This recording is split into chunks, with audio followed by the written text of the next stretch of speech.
ஒரே விஷயம் என்னன்னா, சார் எங்களுக்கு 7.5 சனி ஆரம்பிச்சிருச்சு. அதுவும் இது விரய சனி அப்படிங்கிறதுனால நிறைய பிரச்சனைகள், செலவுகள், தொந்தரவு, கடன், பிரச்சனைக்கு மேல் பிரச்சனை. ஒரு பிரச்சனை முடியும்னு பார்த்தா அதற்குள் அடுத்த பிரச்சனை, நிறைய வம்பு வழக்கு, கோர்ட்டு கேஸு, நிறைய உடல் பாதிப்பு. நிறைய பேர் எங்களுக்கு பணம் கொடுப்பாங்க அப்படின்னு பார்த்தால் யாருமே எங்களுக்கு கொடுக்க வேண்டிய அந்த பேமெண்ட்டை கூட கொடுக்க மாட்டேங்கிறாங்க. மாறாக எங்களிடம் இருந்து ஏதாவது இன்னும் எதிர்பார்க்கிறார்கள். ஒரே வார்த்தையில சொல்லணும் அப்படின்னா நிம்மதி போய்விட்டது. இந்த இடத்துல பார்த்தோம்னா 8ஆம் இடத்தில் சில திடீர் ராஜயோகங்கள் ஒளிந்திருக்கிறது அப்படின்னு தான் மூல நூல்களில் சொல்லப்படுகிறது.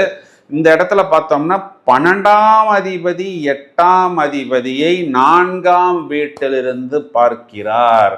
இதுவுமே திடீர் ராஜயோகம் அப்படின்னு தான் ஜோதிடத்தில் சொல்லப்படுகிறது.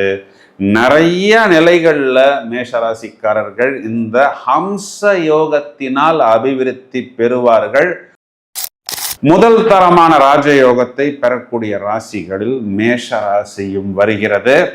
இதுல என்ன கவனமான விஷயம் அப்படின்னு பார்த்தோம்னா, இப்போ இதனால் வரை மிதுனத்திலிருந்து குரு பகவான் இனி கடகத்துக்கு சஞ்சாரம் செய்ய போகிறார். இப்போ கோச்சாரத்தில் ராகுவிற்கு குருவின் பார்வை என்பது இருந்து கொண்டிருக்கிறது. இப்போ ராகு பகவான் இந்த வருடத்தின் கடைசியில் தான் மகர ராசி மனைக்குள் செல்ல போகிறார். அப்போ ஜூன் மாதம் முதல் டிசம்பர் வரை ராகுவிற்கு குருவின் பார்வை அப்படிங்கிறது மறுக்கப்படுகிறது.